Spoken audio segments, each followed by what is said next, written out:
welcome back to the Home to Self podcast. I'm your host, Lily Terry, and I'm really excited today to have Rebecca Joe Rushdy on the show.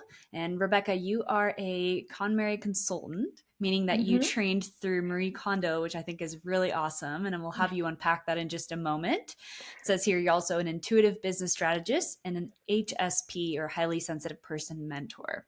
So there's a lot there. I'm really excited to have you on the show today. I think that this conversation around decluttering the mind, the heart, and your physical space is something that I definitely haven't had a guest that is like in this field specifically, but I think it's so interesting how the underlying work is all connected, you know, to really coming home to yourself, to strengthening your intuition, to really just starting to remove limiting beliefs and step into more joy and more authenticity. So tell us a little bit more about what you do. Yeah, absolutely. And thank you so much, Lily. Like when I saw your call out for your podcast guests, Home to Self, I was like, oh my gosh, like I have to reach out. And it really is. This method is all about coming back home to yourself, to your authenticity, just like how you had said. So as a KonMari consultant, I've had the privilege of guiding sensitive souls and creating space and personal energy by decluttering both physical and emotional spaces. So what this looks like, I mean, this method is for everybody, but I have a special place in my heart for HSPs because I am one myself. And I found that this method, it aligns so beautifully with people who have sensitive nervous systems in particular, because a lot of the times what ends up happening is that we don't get to practice owning our voice, being able to say yes and no. Right? And so this is the piece of how to let go in a healthy way that comes in. And it might seem really, you know, you might be thinking like, what does this have to do with decluttering our physical space? But it actually becomes the training ground. So our home actually provides a beautiful training ground for us to be able to align ourselves with what is a full body yes and how to say no without the guilt or shame that's typically attached to it, right? And whether secular or spiritual teachings, everyone always talks about, oh, you got to let it go. But are we actually taught how to? That's the missing piece. So how do we let go in a healthy way? So this is where Marie Kondo's philosophy comes in, because it's all about letting go with gratitude. Gratitude is what softens the edges. Gratitude is what helps us to release that scarcity mindset. And so the more we practice it, because according to a German study, we have typically about 10,000 items in a household. But I'm sure it's way more for American and British households. But imagine, you know, just from the practice of muscle memory, of being able to just go like, okay, does this spark joy or not? That's Marie Kondo's tagline, right? Like, are you able to say with confidence you want to keep this in your life? Or are we ready to let it go? So imagine doing that on repeat, you know, tens of thousands of times. It's going to change your neural pathways. And so that's why Marie Kondo's book is called The Life-Changing Magic of Tidying Up. Wow. Okay. I'm already so excited for this conversation. It's so cool to start to piece together the connections here. Yes. Of like, I didn't even think about that in terms of, you know, how decluttering your space and actually the practice and the muscle memory of really getting honest with yourself about something still sparking joy, and how can I let this go with gratitude to make space for more. You know, there's so many metaphors here to life and how we show up in our everyday lives. And, you know, I talk about this so much in the mental space and the emotional space. And it's really interesting to start to tie that up with our physical space that we engage with constantly. It just makes so much sense. Yeah. And on a practical note as well, you know, like our space, regardless of whether you are HSP or not, it will impact your nervous system. So just by seeing clutter, it's going to raise your cortisol levels. So, and if you are an HSP, that's going to impact you more heavily. So then this is where the piece comes in, because a lot of times we talk about all our well-meaning, you know, well-being goals of like, oh, I want to get fit. I want to, you know, start cooking healthy meals, etc. But if if you're, if your closet's a mess, you can't even find your workout gear in the morning. You can't even, find the ingredients or have counter space to prep your meals. That's going to become an obstacle, right? So it's like, this is what I love how you said that it's all interconnected.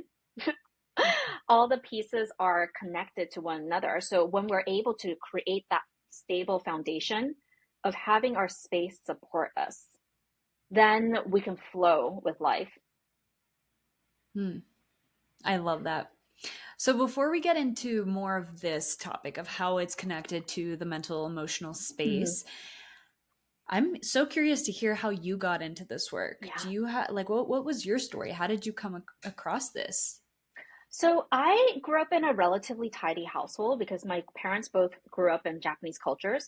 But then I had a severe shopping addiction. So it started from around the age of 8 years old. And I was just deeply, deeply unhappy, like being bullied and not feeling worthy. And now I can piece it back to, oh, it's because I didn't realize that I'm a highly sensitive person.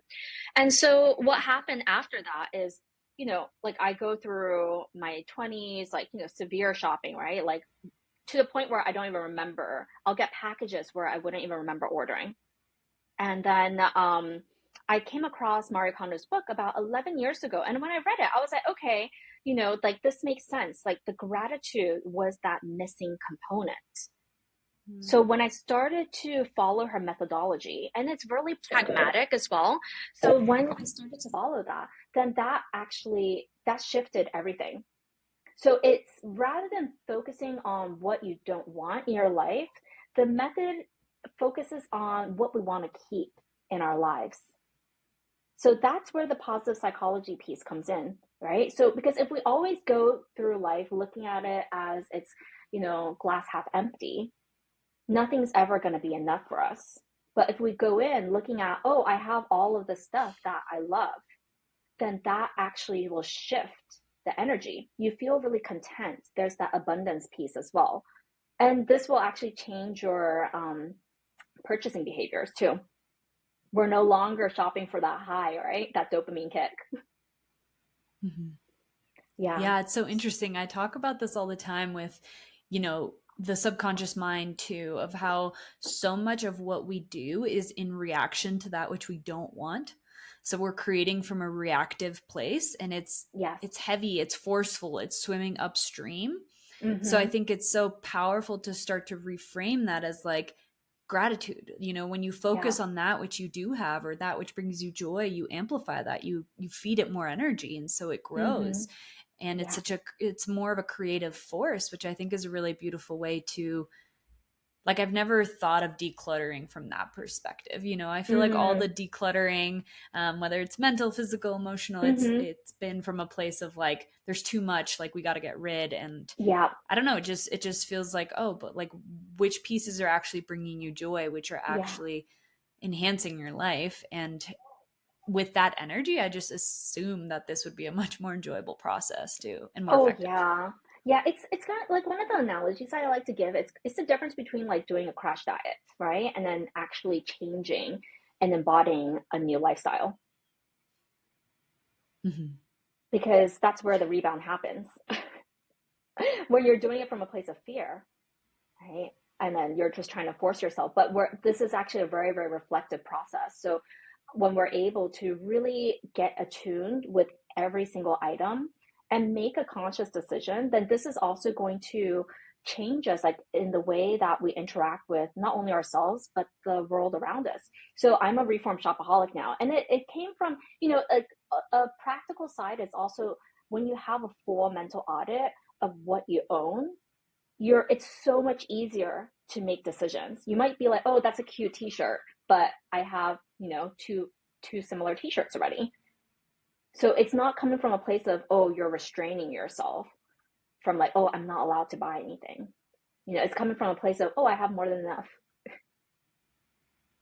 Mm-hmm. Yeah, this mindfulness piece is like, it's Mm-hmm. it's that quote of like, the way you do one thing is the way you do everything. But Mm-hmm. I really believe that when two can practice really making conscious decisions that are Mm-hmm. really going to amplify your life and not doing it from, again, these subconscious programs or what you were Yeah. taught or what society kind of pushes you into doing, Yeah. it just gives you your power back. It gives you your ability to really connect to what you desire, what you believe in this moment, which is also always changing. But having that trust muscle of coming back to yourself to make those Yeah. decisions, whether it is, yeah, about something you want to buy or a t-shirt you need to get rid of or want to get rid of, or whether Hmm. it's a bigger life decision, it's like Yeah. it does start, it's even reflected in the smaller mundane choices. Absolutely. And that's where, that's why I love going deep into this as well, because, this method is for everyone, but it's also not for everyone, if you know what I mean. You have to be ready to face the clutter, right? Both internal and external. So, because a lot of times, like things hold, there's an energetic charge to every single thing that we bring into our life, right? Like even the most basic thing of like what one of the examples that I like to give is, for example, people bring home a lot of hotel amenities, right? So you might Yeah. bring home like all of those shampoo bottles and all that. I see tons of those, but it's more about only take what you need, because that's Mm. also a representation of scarcity mindset. It's like, oh, it's free, or it's a good deal, or whatever it is. So we end up consuming. That's the unconscious mind that's controlling us. So do you see how like it plays out in like all areas of our lives? Or even, Yeah. not being able to say no to people, right? Like, because it's like, oh, I'm afraid of what they'll think of me, right? Like, so all of these things, it it all feeds into one another, and we need to practice the art of saying no and letting go. Hmm. Wow. Okay. There's so many little rabbit holes we can go down. And I want to circle back to these, but I'm just curious to hear because, we've kind of touched on this already, but Hmm. I, one of my mentors within the subconscious reprogramming space Hmm. always had us declutter our space Hmm. as the first step to doing any, Hmm. like before addressing the mind in any way, which I just thought was Yes. so interesting. And, Mm. you know, it might seem obvious to people, but maybe not. Some people may have never thought of this. So from your perspective, like why is your physical space so connected to your mental emotional space? We touched on it a Well, little bit, but I'm curious to hear your yeah, answer. yeah, absolutely. Because, we talked about how it's just the cortisol level, right? So that's just how our nervous system works. But also, it's just showing reverence for a space and just being Mm. able to connect deeply with a space that supports us as well. That will help us to delve deeper into our journey back home to ourselves. Okay, so we're not taking it for granted. That's really where like gratitude is like one of the most powerful forces in the universe. And so when we're able to be deeply grateful and be surrounded by gratitude, then this is going to accelerate your healing journey as well. I know it's not a race, but it will make it like how you said, it won't be that uphill, upstream battle, because we don't have all of these obstacles that are getting in the way. Right. So, Mhm. even let's say that like, oh, people want to get into meditation, but if their space is not soothing or nourishing, then they're not going to be able to step into or form those habits and routines as easily. These are the little energy leakages that's gonna that's gonna drain our life force. Yeah.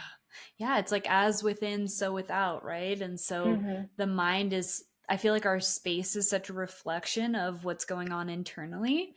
And our relationship to it also probably reflects in our relationship to Yeah. ourselves and to our own thoughts Mm-hmm. and our own emotions. It's like if there is so much clutter in your space, I mean, even I consider myself a highly sensitive person as well. Mm-hmm. And it just, you can automatically feel Yeah. Yeah. the tension and the Yes. constriction. And then when we put it off and we try to ignore it and distract ourselves, it's like, well, to what degree are you also doing that with, your thoughts or Mm-hmm. your emotions that want to be felt? And so it's such an interesting correlation.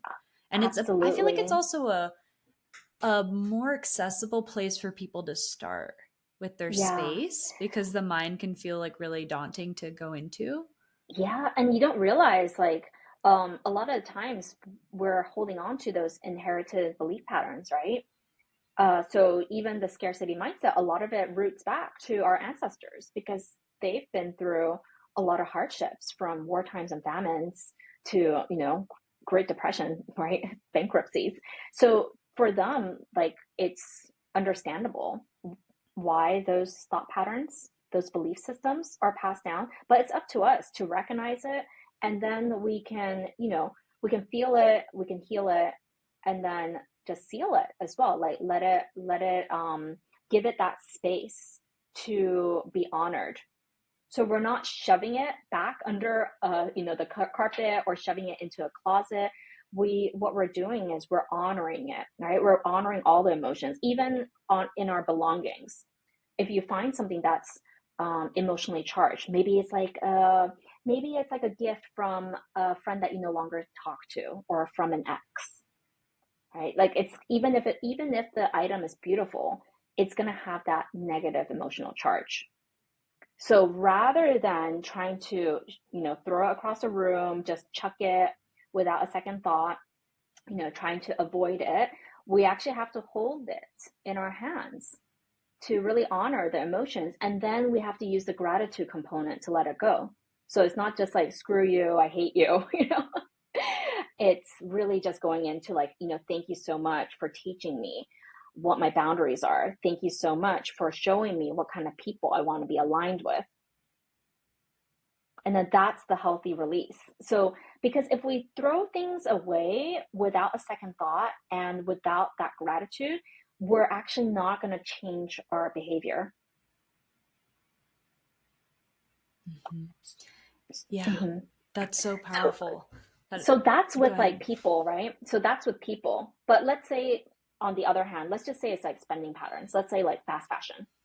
So when we're able to reflect on that as well, then it's going to look like, you know what, like, thank you so much. Like, I realize maybe you've only worn it once or twice and it doesn't keep its shape. So rather than just thinking like, oh, it's disposable clothing, throw it away, then they'll look like, you know what, like, I don't want to support sweatshop labor. I want to be able to buy quality over quantity.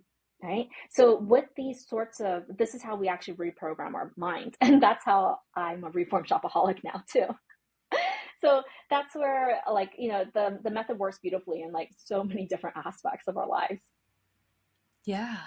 Yeah, you're really helping people shift their perspective and shift their relationship to these things, which that is the practice in life. It's like instead of just forcing yourself, like I think there's so many people that just try to use willpower to change. And although, Mm-hmm. that can work, it's also like everything unfolds for us. And if we can extract the lesson, extract the gift out of something, or who it helped us become, or what it taught us, that Mm-hmm. completely shifts your perspective to it. Yeah. And if we can learn to do that with everything in our lives. I've never thought of doing it with actual physical items, but Mm-hmm. it's such a powerful way to move through that, to create space. And with that, something I want to ask you, because this is something you touch on a lot in your work, is how Mm-hmm. doing so, decluttering, whether it's your physical space, your emotional, your Mm-hmm. mental, creates more space for joy, right? Yes. And so talk to us a little bit about that. So I think, when we're able to let go of the fear that often holds us back, right? Because, scarcity is a fear energy, or, concerns about what other people will think of us, etc., then we actually create that space for authentic joy. And this is where that peace comes in, because when we're able to say yes with confidence to the things, the people, the vibrations that we want to be surrounded by, you'll naturally just attract it as well. And we'll be able to, you're able to use your inner wisdom to be able to detect. You're like, oh, that's nice, but it's not for me, right? So then the obligations, like all of these sorts of things, will start to just melt away. Things that, oftentimes we don't realize how much we have been tolerating, right? Because we have to. It's the obligations. And, as women, we carry a lot on our shoulders as well. So it's actually it's actually quite a phenomenon of like the extreme KonMari side effects, where people will quit jobs, split up with partners. And in our case, we actually decided to let go of the city that we lived in. And we took the girls, we took my little family around the world on a 1 year sabbatical. So without going through this practice of being able to let go of fear, the things that often hold us back, we wouldn't have had this opportunity to just dive in, even with uncertainty, like just going for it, right? Mm-hmm. Yeah, it's really removing what's in the way of your authentic joy that's already always been there. It's like so much Mm-hmm. of this work Yeah. in the healing space, the emotional healing, like all these different aspects of self-development, it really is, from my understanding, it's like removing what is not you, removing what is Yes. in the way, or maybe old baggage or old belief systems, so Mm-hmm. that authenticity can shine through the true you. And also, Yeah. at you know your actual nature, I believe, is love. It's joy. It's the ability Yes. to just be and express and stay connected to the world around you. And so that makes so much sense. It's like we're physically and emotionally, mentally getting rid of the things that were suffocating your Mm-hmm. joy, that were like a kink Yeah. in the hose. And then it's Yeah. like, oh, suddenly you're like, whoa, I have not only have I cleared the channel to actually Mm-hmm. be able to, you know, be creative again and see myself through a clear lens, but now also the ideas that spark, the intuitive nudges that come through are so Mm-hmm. much more clear. And from Yeah. there, I can imagine, yeah, people make some seemingly big changes, but maybe they've always been nudged that way. It's just been too loud and clouded to Yeah. hear that. For sure, because it's everything that we have been programmed with, right? Like whether it's through our culture or through media, whatever it might be. And then that's where your voice just gets diminished. And especially for, this is also why I focus a lot of my work now on the sensitive community, because more often than not, we feel like we have to suppress our voices just to keep peace, right? Like don't want to rock the boat. And so typically around the age of 7 or 8 years old is when we start to develop people pleasing tendencies. And I'm sure much earlier on if you are an HSP. So what happens is that other people's opinions matter more than yours. And then that's a dangerous road to go down. So it's all about, like what you were saying, it's all about, it's always been innate inside of us. And we just need to be able to sift through all that clutter to get back to who we truly are. Mm-hmm.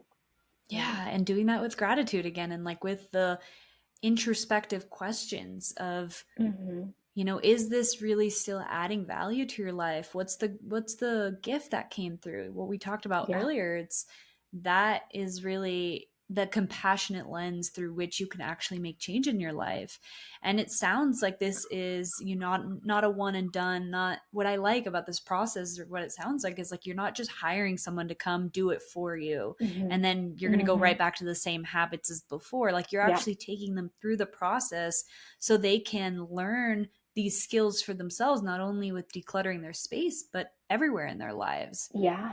Yeah. What have you felt like the value of that is to actually implement this as a lifestyle change? Yeah, and I love this question as well, because this is also why I don't do traditional organizing. So traditional organizing, typically it's like what you mentioned, right? What you described. Someone comes to your house, you're like, okay, peace out, see you in a couple hours, you come home, but that's surface level tidying. It's a great business model because that means that you're going to be asking them to come back on a regular basis. But what I love is seeing people able to embrace and embody this transformation, right? And so that's where the change happens, and I love getting these like updates from past clients, who I'm still good friends with. They'll be like, oh, check out what I let go and stuff. Because when you set the foundation and we call it a tidying festival. So there's a lot of positive psychology infused in it. So most of the time people look at decluttering as like, oh, I have to declutter. But it's like, no, it's a tidying festival. It's something to look forward to. And then when we set that foundation, then it becomes so much easier to manage the maintenance is called joy checking, because we're constantly evolving and changing and shimmering as human beings. So the joy checking comes in, it's like every 3 months, every 6 months, however frequently you want to joy check. You can even do it like super quick on the fly as you're getting dressed, because your drawers will be systemized, right? So even as you're getting dressed, you might be like, oh, just have a quick check through your tank tops. And you may be like, okay, I'm ready to let this go. So when the system is there in place, then it never has to become a thing, like that we avoid. It becomes so easily integrated into our lives. Like my kids are 8 and 10 years old, so they've been practicing since they're 2. Of course, there is repetition, right? Like you gotta train them, but I see it as an investment of time, because now they're able to do it independently. It's ingrained inside of them, and they see it as a self-regulation tool. Tell me more about that. Yeah. So when we actually declutter, right, and when we're putting things away, it will actually calm our nervous system. So like, let's talk about clutter magnets as well. So that's a good one to bring up, because, for example, if I am going around the house picking things up, right? Like I'm just going around the house picking things up, but I don't have a defined home for any of these items. Human nature, human tendency is to just plop it down on any flat surface.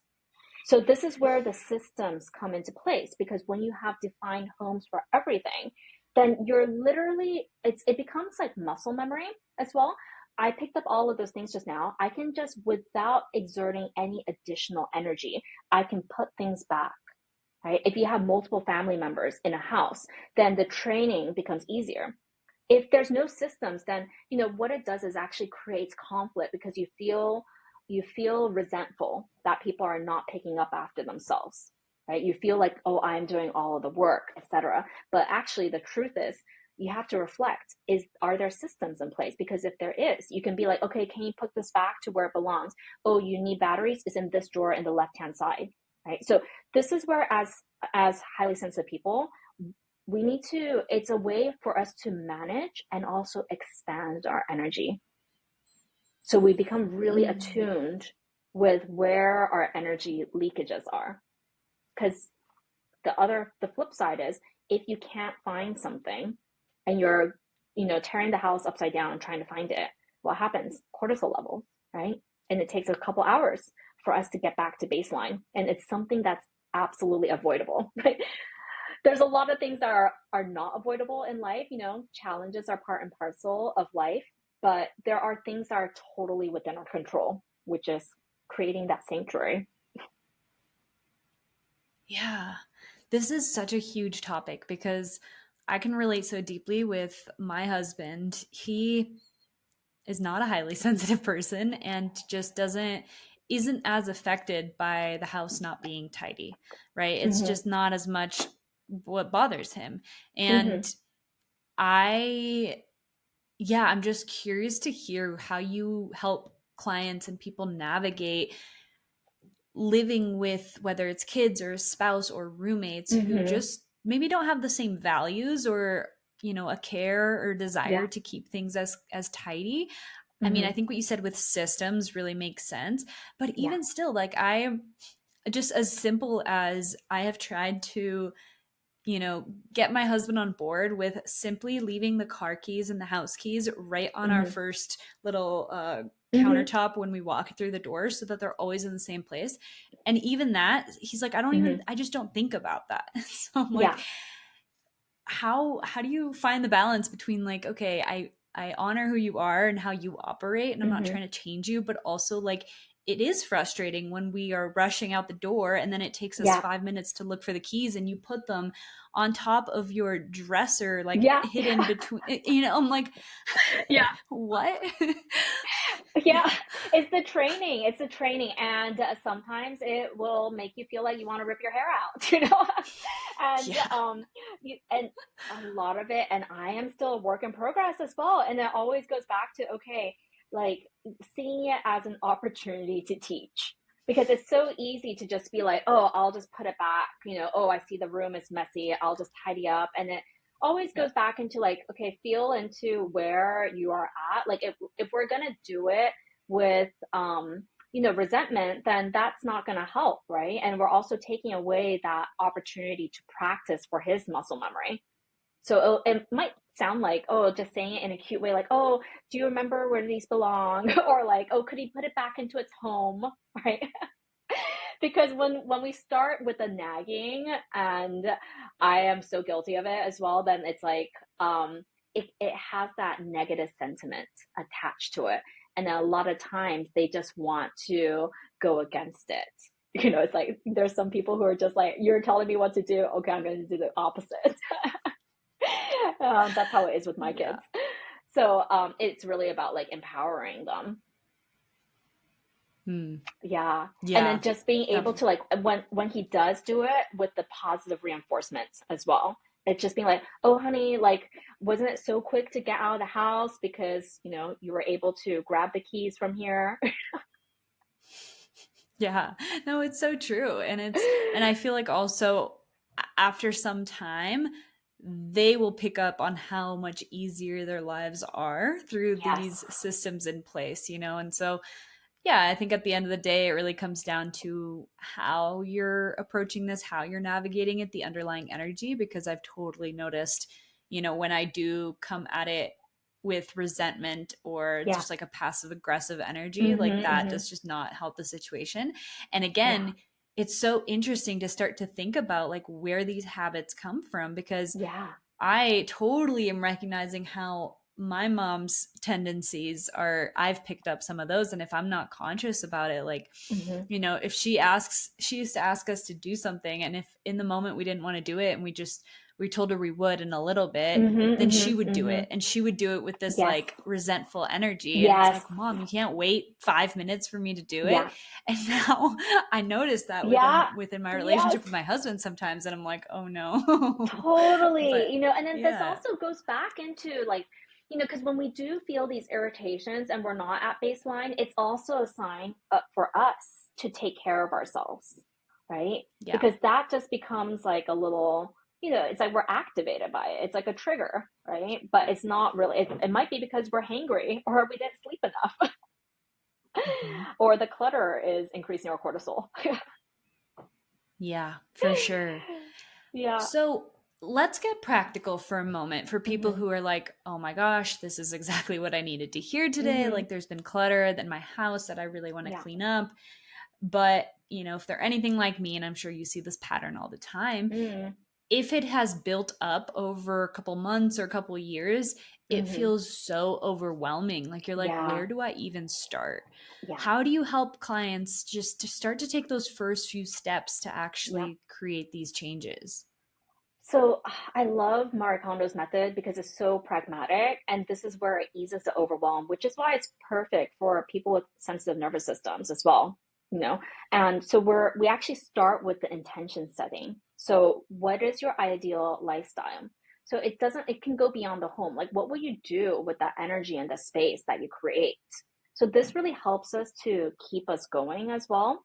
For some people, it might be something practical like, oh, I want to transform my junk room, my dumping ground, into a guest room. I want to host more, right? Like those sorts of thoughts. Um, and it can even just look like, oh, you know what? I just want to I want to start off my day with a calm cup of coffee. Okay, like I want to have that sanctuary, etc. So and then we actually go into um, like sorry the first step is commitment. Commit yourself. So with all things in life, right, we have to commit ourselves. It's not just wishing and wanting. And then the second step is the ideal lifestyle, right? So first step is committing ourselves. Second step is ideal lifestyle, imagining what it is, because it's the power of visualization. So it might sound woo woo, but actually there's a lot of science that backs it up. I'm sure that you're familiar with it too. That's how, with the Olympics that just passed, that's how top athletes get to the top of their game, through the power of physical and the visualization, right? So that's why visualization is really important in this method. And then 3, 4, 5, 6, these rules are more, these are more the technical, the more practical. So rule number 3 is declutter first and do not buy organizing products. So this is something that most people think that, oh, by buying these products, these tools, it's going to help me to get organized. But no, we have to declutter first. And then we can, choose and purchase consciously exactly what we need. I've worked with a lot of clients where we end up getting rid of a lot of these organizing products because they don't need it anymore. They don't have that amount of stuff to put into it. And we also go, rule number 4 is we go by the categories and not by rooms. So this is also very different from traditional organizing because we have 5 categories in total. We have the clothing category, books category, paper, komono means miscellaneous in Japanese, and then last but not least is the sentimental category. So by breaking it down this way, we're actually starting with the light workout and then working our way up to the high intensity categories. So the last 2 categories, komono, miscellaneous, it means like garage items, hobby items, your seasonal items, toiletries, everything else that's not in the other 4 categories I mentioned. And then sentimental is a whole nother kind of worm. So most of the times where people trip up is they go straight into, oh, I'm going to do my kitchen, but or I'm going to do my garage. And that's actually the high intensity. Our nervous system gets like completely shot and we're like, okay, I'm not going to do this. And then it becomes associated with something negative. So we start with clothing first and then work our way all the way to the sentimental. Even within clothing, you can break it down into subcategories. Let's say that, you find clothing, your wardrobe really overwhelming. You might say, I'm just going to do my shoes today. I'm just going to do my swimsuits today, right? So this will help us to have that smaller focus and ease the overwhelm. And then and rule number 5 is following the right order because of the reasons that I just mentioned. And when we're able to see everything in one shot, this is also the wisdom of doing it by the category. If you're able to see everything in one glance, you're like, okay, these are all my shoes, right? These are all the shoes I own. And then we start from what are the ones that spark joy? So this is rule number 6. Does it spark joy? You always start with the joy component. You're like, yes, full body, yes. I love these shoes. These make me feel like $1,000,000, whatever it is. You always start with those first. And then you have that barometer of joy to be able to compare the other items to. So then when you pick it up, you'll feel that, that hesitation or that resistance. It might be really pretty, but uncomfortable, right? So you never wear those shoes, or it might be a really expensive pair of shoes that you rarely wear. And there's that guilt associated with it, the sunk cost, right? So, and then we're able to look through it and make decisions more pragmatically too. And the first component of choosing joy, that's what sets us up for success, because you'll be able to see, you're like, oh, I have all of these shoes. That's where the contentment and the happiness comes in. So it makes it easier for us to let go.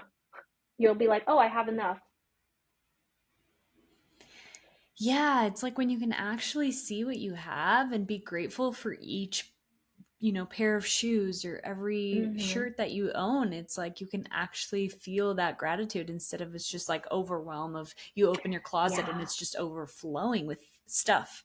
We think that the more that we have, and this is like the Western mindset of like the more you have, the happier you'll be. But it's like absolutely not the case. No, and I think that as long as you have things that really hold value and you can like see them, it's just like it can spark the joy because each of those have been selected exactly because of that reason.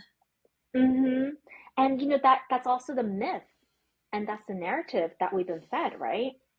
So it's people thinking that, the more we own, like upgrading the car, the home, the whatever, the belongings in our home, that's going to bring us happiness. But we all know that's BS.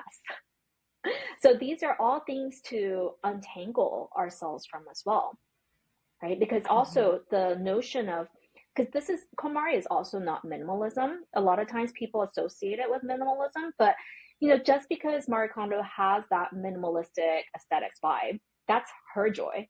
You can be a maximalist and still KonMari because we're being authentic about what actually brings us joy.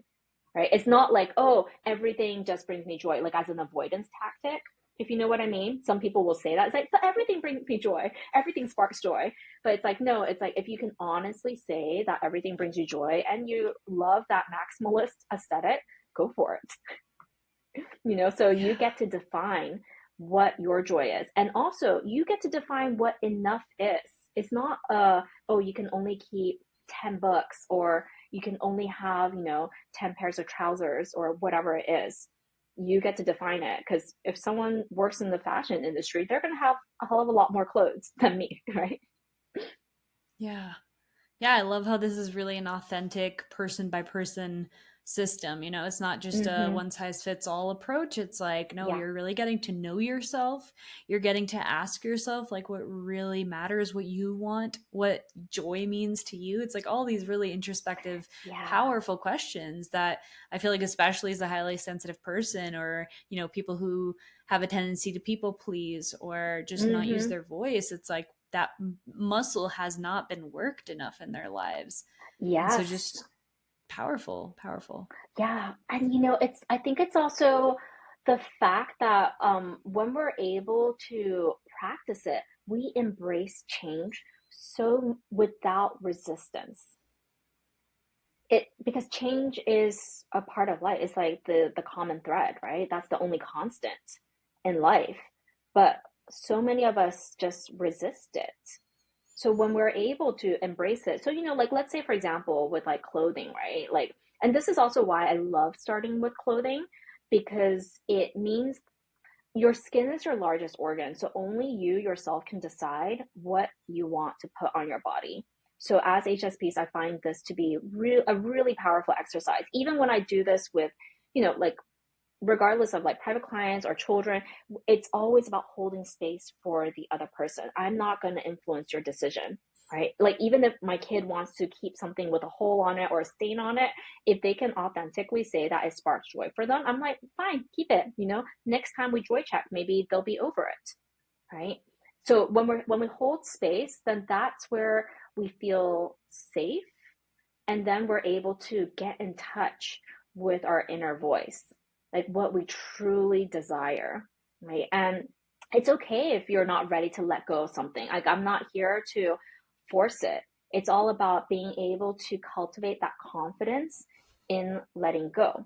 So then that's where the letting go, when we practice it this way, when it's not done through force, then it just becomes easier to let go of like the bigger things in life, right? Like that's where the extreme KonMari side effects I talked to you about, like quitting jobs or splitting up with partners, etc. It becomes, it comes from a place of courage.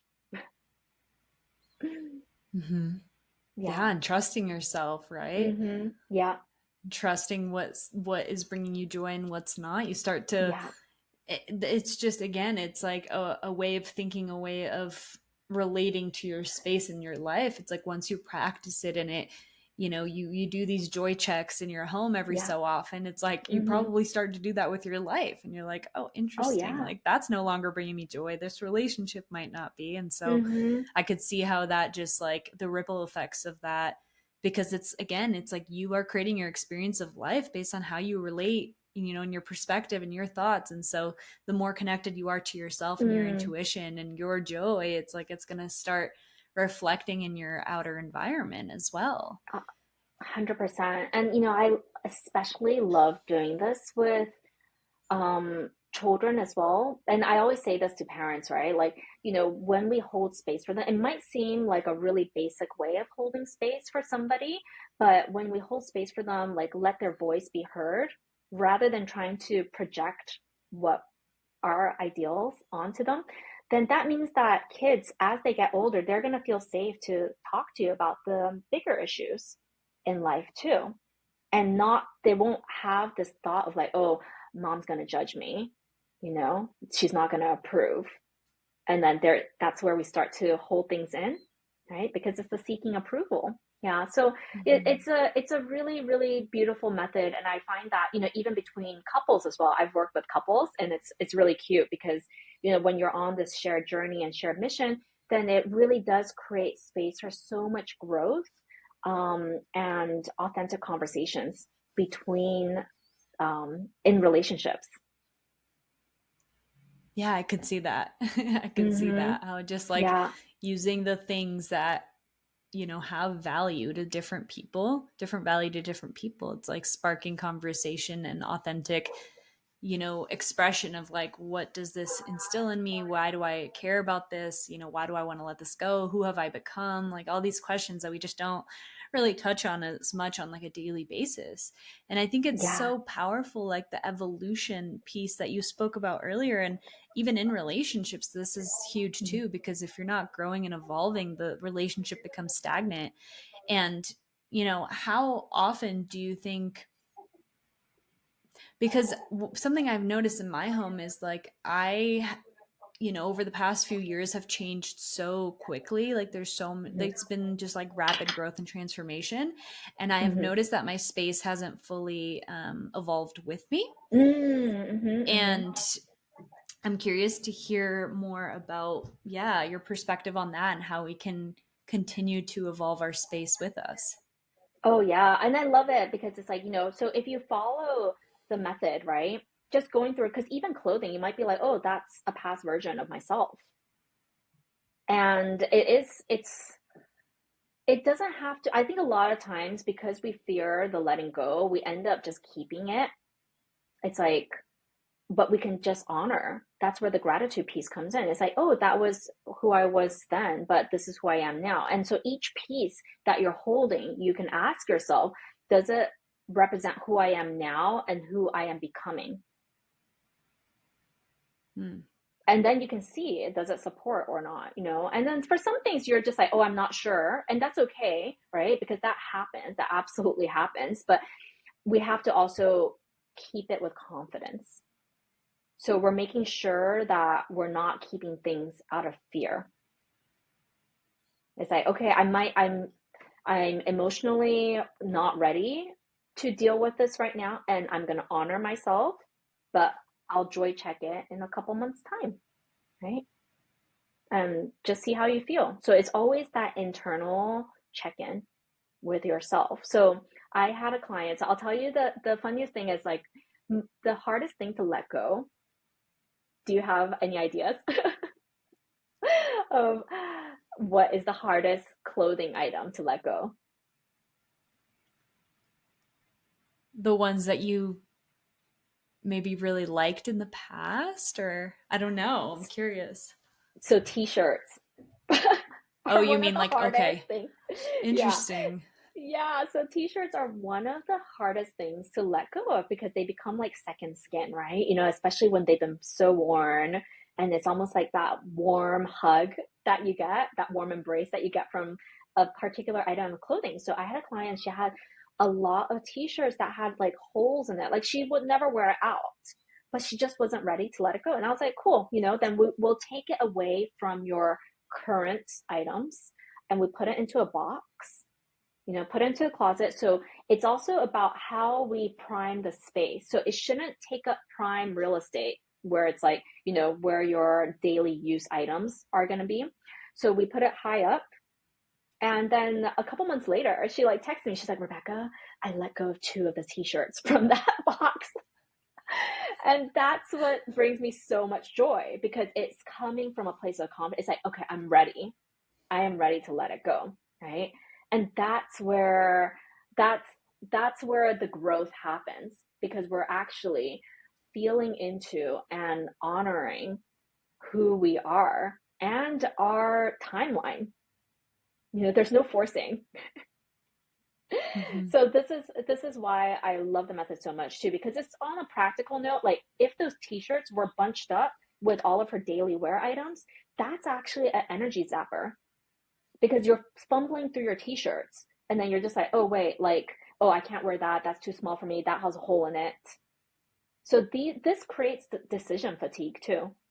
But if you can see everything laid out in your drawer, like have you seen we call it the file folding. So file folding is like when we actually, rather than stacking it from top to bottom, we actually do it this way. So all the Mm. clothing are this way. So So you when can you open actually up a see. drawer, you can see everything. And it actually makes it so much more enjoyable to do your laundry, put things back, And you will get more even wear out of your clothing, because if we do it the traditional way of stacking it from top to bottom, that means that the stuff on the bottom, we rarely touch it, or if we do, it means that it creates that mess, right? So even just these little optimizations will create more, it might seem like seconds or minutes, but that adds up. And that's where you actually gain back time and energy. So I always tell people, this is an investment of time that you will absolutely gain back, right? Like not having to fumble around the house looking for, your keys, your wallet, or whatever it is. These are all things that can be avoided, and then it goes into your energy bank. Yeah. That makes so much sense. I'm like just thinking my own life, just like wearing just the things that are at the top because it's easier. Yes. And then it's like, oh my Yeah. gosh, I bought this that I loved and I don't really wear it just because it's not in my awareness. And if I Yeah. do go looking for something, it just creates a disaster. So, some Mm-hmm. practical questions that just are Yeah. coming up for me. Mm-hmm. First of all, can you do this with pants too? Like, because they're like thicker, like jeans and stuff. Yeah. Can you Yeah. You file them absolutely in a way? can. So if you Okay. have like drawers, like I love doing it with jeans, with leggings and everything as well, and it'll free up so much of your hanging space. But again, this also differs person to person. We obviously advocate for folding, but for some people, they're just like, they literally just love having everything hung up, and that's okay. It's like, it's these are they're not hard and fast rules. You at the end of Hmm. the day, you have to allow it to fit into your lifestyle and your preferences as well. Some people like to do it in rainbow order, right? Some people like to hang things up according to the occasion, and that's totally fine. Like, do what sparks joy for you. But for jeans and leggings, etc., yeah, you can absolutely do it, right? So you just fold it in half, and then you fold it lengthways half again, and then you fold it into thirds. So there's tons of Mm. videos, like folding videos as well, but it becomes, the end result is that you're always folding it so that it is like a little rectangle, and then that's Yeah, where you so you can can slot start to it see in. them. Mm-hmm, mm-hmm. Interesting. Interesting. Yeah, Okay. yeah, And you're then like, okay, I'm gonna go into my closet after this. oh, absolutely. Absolutely. I'm so inspired. It's funny that this conversation is happening when it is because this has we've lived in an apartment for the past few years and it's been the kind of Mm-hmm, thing where like every year as our lease comes up we're like, "Oh, we're going to move this year." And then we decide we're not going to. And so mm-hmm. it's been interesting as like I've noticed myself not wanting to invest the time, especially also because Mm, it's built up in certain areas because I'm like, oh, we're gonna mm-hmm. this isn't it. Like we're moving out in a year or Yeah, something. But I also recognize how that's not a belief that actually it's like life's happening now, like yeah. we don't even know if next year is gonna come. Like it just yeah, so I see how Ooh, that's just this is perpetuating. so this is such great insight as well, because what you can do with this is actually, so part of the imagining your ideal lifestyle. So think about, where do you want to live? What kind of space do you want to live in? What kind of community, right? And then that will help us to carry us forward, right? It's a bit of like the power of manifestation as well, right? You're like aligning yourself. And then actually, because I've moved around a lot in my life too, I always say to people, just start joy checking, just start decluttering, because by the time you are ready to move, it will be effortless. Like, yes, it will be stressful, but it will be effortless. So, because you're ensuring that everything that you're bringing into the next chapter of your life, um, it has, it sparks joy. There's no question Mhm. about it. Because most of the time, people will say, like, oh, I'll just wait until I've moved into my new place to declutter. And that is like a huge no no for me, because it's already so dysregulating. Like, I just moved in January. I've moved like twice in the last 2 years.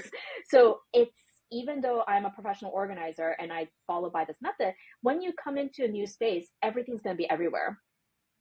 So and if you're Mhm. stacking on the another factor, which is you might not need everything that you brought in, that's going to create an additional layer of stress that HSPs don't need. So it'll make it a Yeah. lot easier. You're just like, okay, like the move will become more seamless.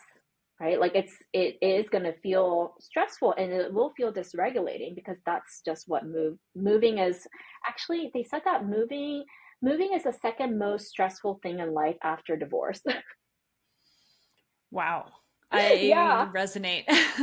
right, I right. And it resonate. makes And sense because especially when you everything's have so everywhere. much to declutter. Yeah. Yeah.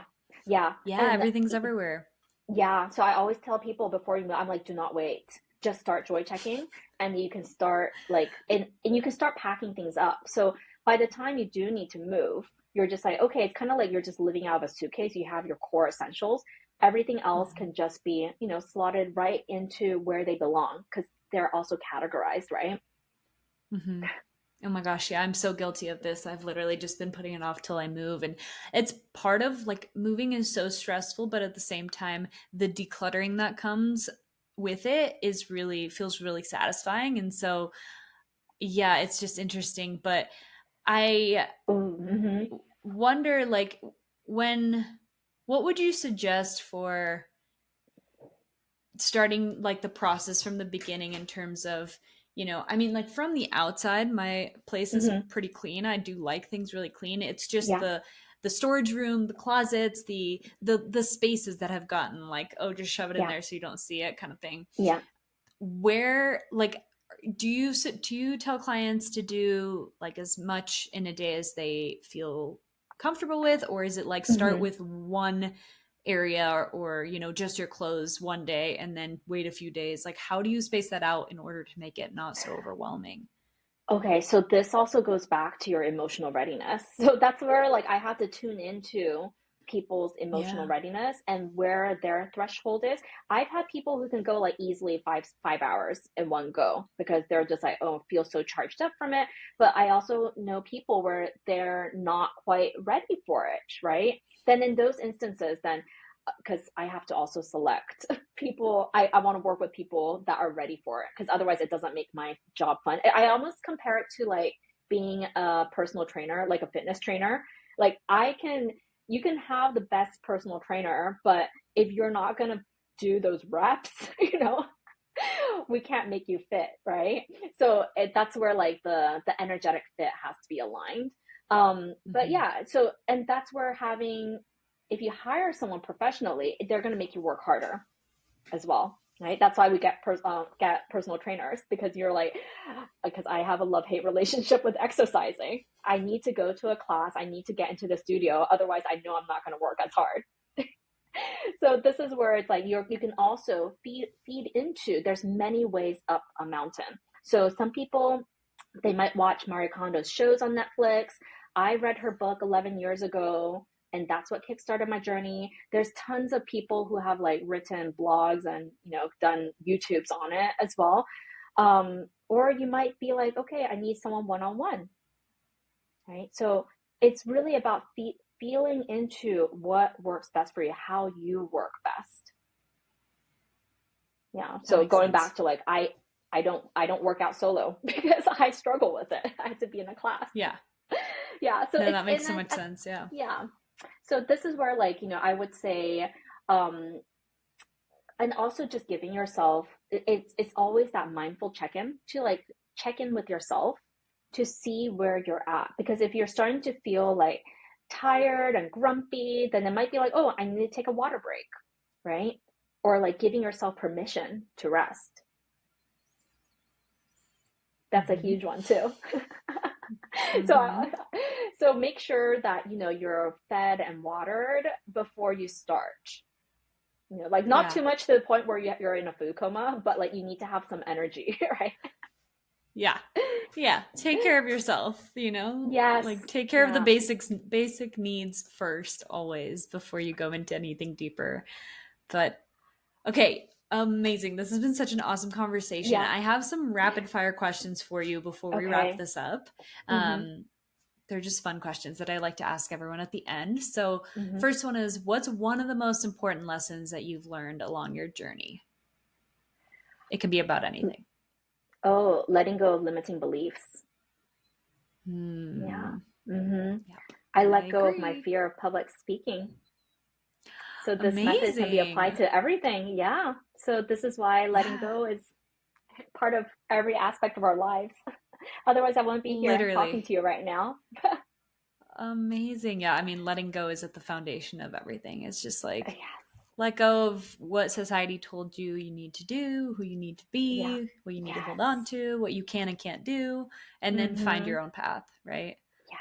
Yes. Amazing. Yes. I love that. Okay, top 3 health and wellness practices that you do regularly. Ooh, okay. Meditation, exercise, and diet and decluttering. So my oh, you know what? I'll give you an extra one. So it's something that my husband had coined. So Yeah. he has an acronym. It's remember to take your meds. Meditation, exercise, diet slash declutter. I added in a declutter and sleep. Beautiful. So when you have Meds. these 4 pillars, meds, yeah, remember to take your meds, right? So when That's you the have real these four medicine. pillars, exactly, then such a quick and easy way to check in. You're like, okay, I'm feeling a bit wobbly right now. Okay, have I taken my meds?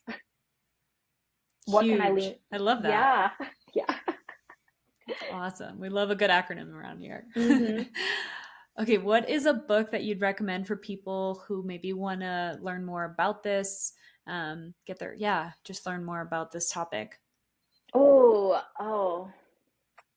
Okay, so obviously Marie Kondo's book, right? It's called The Life-Changing Magic of Tidying Up. Another book I would say is really transformative is The Choice by Dr. Edith Eger. She's one of the last remaining Holocaust survivors. So Oh, that wow. book was also profound. I highly recommend it to everyone because, it's just that reminder that we always have a choice. Mm, And I think that feeds in really beautifully with the letting go practice because we always have a choice on how we want to reframe and how we want to let go so that it's not stuck inside of us. yeah. Yeah, it gives you the power back to realize that you can choose. You can choose differently if it's Yeah. not working for you anymore. Oh, yeah. Yeah. Because I lived with like victim mindset, that victimhood mindset for so long. And it is that Yeah. continual practice of letting go, going back to love, going back to who you truly are and the core.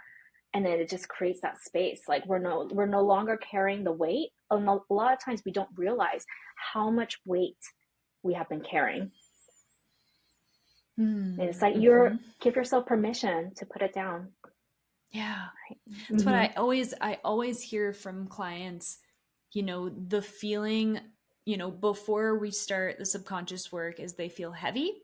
Most Mm-hmm. common. They feel heavy and afterwards the first thing they'll say when I ask them how they're feeling after we've let go of some beliefs or just done some of this deeper work is I feel so light. Mm-hmm. And it's like, yeah, Mm-hmm. energetically, like beliefs are heavy, carrying around or Yeah. like cluttered space is it's baggage. It's like you're carrying a Yeah. backpack with all this stuff that you don't need to be carrying anymore as long as you're willing to put it down. Yeah, yeah. There's a really beautiful visual that goes with it too. Like oftentimes we don't realize that holding on is doing more damage than letting go. So it's of a person holding a rope like so tightly to the point where it's like, it's like cutting off the circulation. And then when you let go, then that's where the release happens. Mm, Yeah. I love that. Yeah, blood Mm-hmm. can flow again. Authenticity Mm-hmm. can flow. Creativity can Yeah. flow. Mm-hmm. Beautiful. My last Yeah, question for you yeah. is Mm-hmm. you want to say one more thing? No, I just wanted to mention that like I love how your mentor like uses the decluttering as the foundation. So Oh, yeah. yeah, because it's Every also time. it is also feng shui, right? Yeah. Hmm. So with feng shui practices too. So that's also something I want to just add in about like Yeah, when go you ahead. choose to declutter something, make sure that you get it out of the house because otherwise that will become stagnant energy inside of your house. Mm, Yeah. And I see this a hmm. lot. Like it's actually a lot more Hmm. common than we think. Like people will say like, "Oh, I'm going to get rid of it," but then that bag just remains.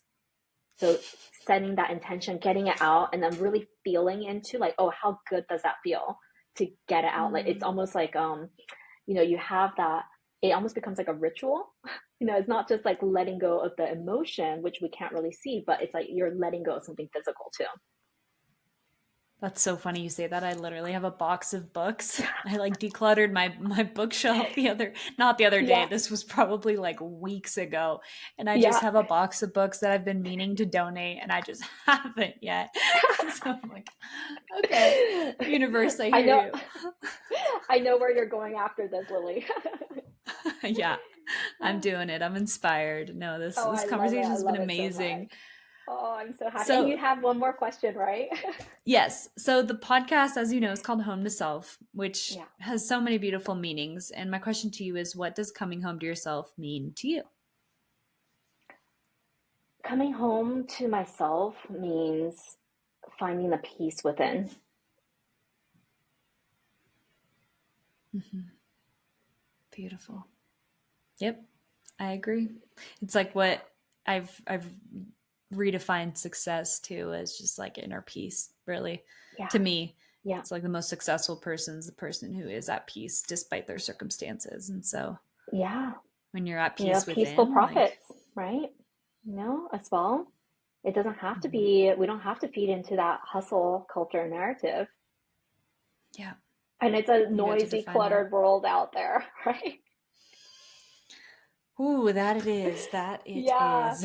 Yeah. So that's why it's like, Oh my this gosh. practice is also really beautiful because I've had coaches in the past where I've realized now, because I've only just realized that I'm an HSP less than 2 years ago. So now looking back at like the coaching that I got in the past, etc., I was like, oh, no wonder it didn't work because I was like, it's so not aligned with my nervous system. So then Yeah, that that's makes where so like much we can let sense. go. Yeah, the letting go of resentment, right? Or letting go of the regrets or anything. It's like, oh, it's okay. It's just different operating system. Now that I know better, I can do better. I know what I can look out for and not be fed sales psychology as well. Yeah.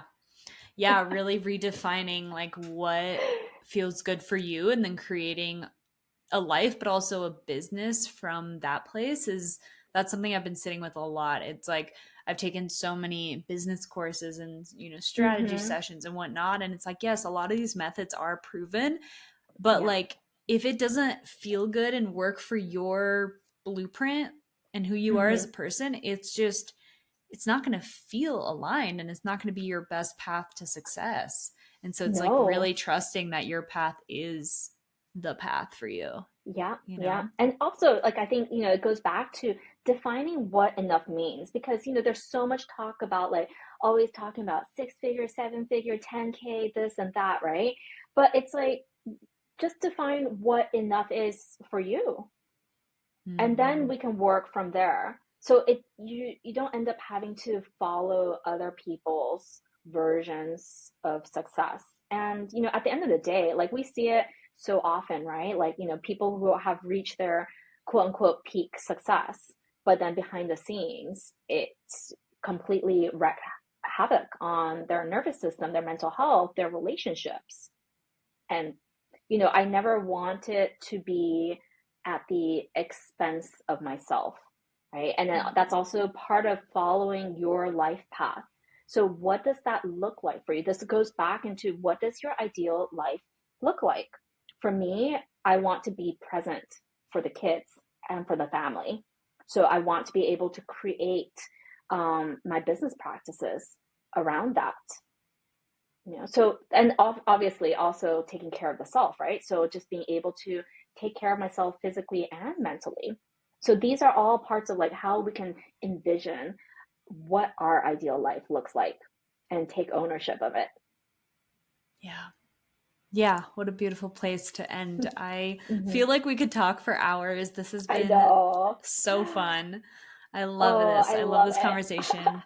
I think it's going to be so powerful for people and for the women who listen to this podcast. And just like, again, it's so fun to approach this conversation from so many different angles. And the decluttering, gateway into the deeper inner work is Yeah. so, it feels so accessible. Like I said, like anyone can start there, Yeah. and let Mm-hmm. that inspire more and more introspection and connection to self. And so I'm so grateful that we got to connect. Thank you for sharing your work with people. Yes. And for those who want to dive deeper, who maybe want to Mm-hmm. work with you or, do more of this, like Yeah. how can they connect with you? So my website is sparkjoyandflow.com, and I'm actually launching a secret project soon, which is a micro membership. So this will be, Ooh. holding space for sensitive souls, and there's accountability. There's going to be like live decluttering session for like body doubling, as well, so that we can hold ourselves accountable and cheer each other on, and lots of wellness workshops and whatnot inside of it too. So it's not just our external, but it's also decluttering and nourishing our internal world too. So these are things Beautiful. that I'm really excited to launch, to give birth to the world. And so you can find out more by signing up to my newsletter. Awesome. Yeah. And I'll share all the links and info below as well as your social media handle. Yes, thank And you. I'm just curious too, I assume you work with people one-on-one in person, and do you do any like, I don't know, do you have like any online courses or something for people who want to get started on this process who maybe don't live in Yes. the area? Yeah, so Like me? I'm on Insight Timer a lot, so I'll share my Insight Timer link too. So I have pre-recorded tracks on there, and they're really short, just like 5-6 minutes long. I have a audio course on there as well, that will take you through the method too. And I do a lot of Ooh. lives on it too. So it's a meditation app, and it feels so nourishing. It just feels like home because there's a lot of sensitive souls on there too. So I think you will love the space too, Lily. Amazing. That's exciting. Okay, so there's a lot of different options to get connected with Yeah, you and follow this work. definitely. Hmm. I love it. I know I'm hooked, and I'm sure other people will be inspired as well. So thank you so much for coming onto the Home to Self podcast. I'm so grateful that we met, Rebecca, and I'm excited to Thank follow you along so on your much, journey. Lily. Yes, and remember to also take your before and after photo. That will give you an extra Ooh. dopamine kick. Oh, great. I love that. Yeah, I love a good before and after photo. Yes, Amazing. and share it with me too because I love a good one too. Yeah, yeah, yeah. We'll make sure to tag you below. Thank you so Awesome. much, Well, Lily. thank you everyone for tuning in, and we will see you next week.